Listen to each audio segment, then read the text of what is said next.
Hello everyone, it's Jen. I'm so excited to be sharing a new company with you called Scrappy Tails.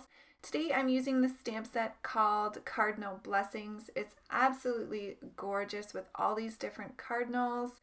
There's the mailbox, which is beautiful. It has presents and happy mail coming out of it. And then there's this beautiful birdhouse here with two cardinals sitting on the little ledges.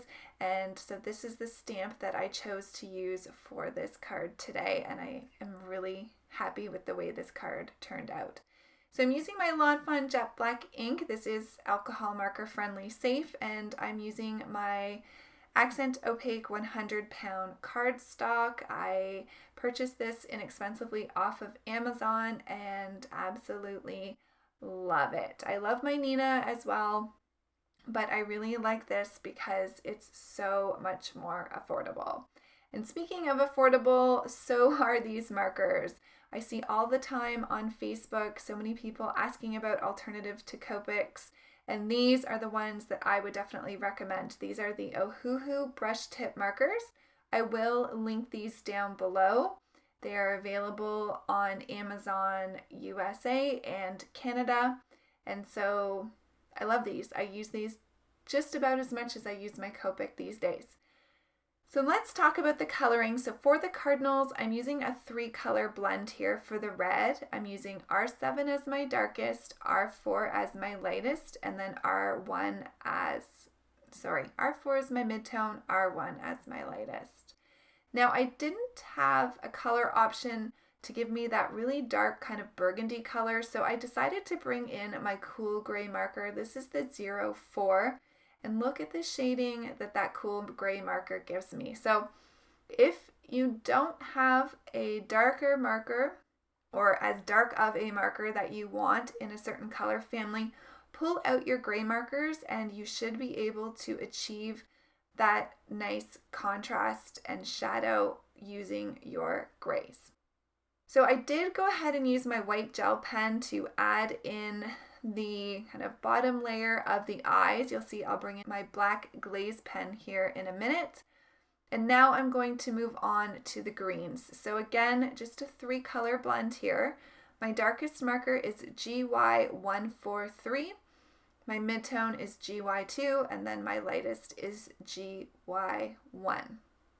Now for the darkest to the midtone, I am using the tip to tip technique here. So I'm holding the darkest marker in my hand to the left hand side, and then that marker that I'm coloring with, that's the midtone, the GY2, and I'm just touching that to the darkest marker to get a better blend. That GY43 and GY2 are a little bit far apart, so touching those markers together really helps with that blend, and it does no damage to your markers, so you don't have to worry about that. So I did color those up like holly. There's 3 little holly berries on the sprig to the right hand side. And now I'm working on my pine cone, and I just used a 2-color blend for that, the Y13 and the Y12. Just adding a little bit of that darkest to give it some dimension, and then mostly using the lightest color for those pine cones. So moving on to the birdhouse, you can see here I'm using a 3-color blend. I'm using the BR1, the Y12, and the Y11. And while I color the birdhouse, I'm going to tell you a little bit more about Scrappy Tails, because I really hope you check out this company. Sabrina is the owner and designer of her first product line, which has a few stamp sets, but it also has these amazing interactive dies. So if you love making pop-up boxes and slimline cards, you have to check this out. I will have a project coming up using the slimline pop-up box, which is so cool.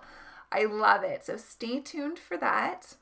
She has also a pop-up box and a special mechanism to kind of make it pop open by itself as soon as it comes out of the envelope, and then a number of add-ons for her slimline dies, which are really cool. So I hope you will check her out.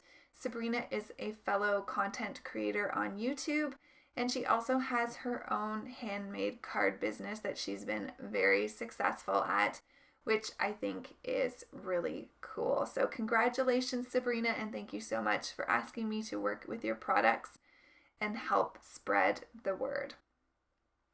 Okay, so back to the coloring. I'm just about done here. You can see that Y11 is quite a bit of a lighter color, but it's also not really in the same color family of browns in my opinion. So again, I'm using that tip to tip technique, and I'm also adding that Y11 all over the birdhouse just to kind of blend those colors together a little bit better. And once it dries back, you'll see that it looks really great. For the snow, just used a C marker and blended that out. And then here's where I added the black glaze pen to the eyes. Now, once I create my card here, my black pupil on the one cardinal to the top left disappears. So keep your eye out for that in the rest of the video. I've never had this happen to me before. It was quite interesting. So I'm using some Honeybee 6x6 paper here. This is the Holiday Traditions paper pad that came out last year. Just trying to use up what I have. I have purchased a number of new Christmas paper pads for this year, but if you've been watching me for a while, you know that I do like to use what I have in my stash. So that's what I'm doing today. So for the panel where I have my stamped and colored image, I'm using the Sunny Studio Stitched Arch die. And then I went ahead and cut out 2 pieces of pattern paper using a stitched rectangle. Now, here's my Lawn Fawn glue pen. You guys, this was not the pen's fault. I have retired my art glitter glue. I'm so sad.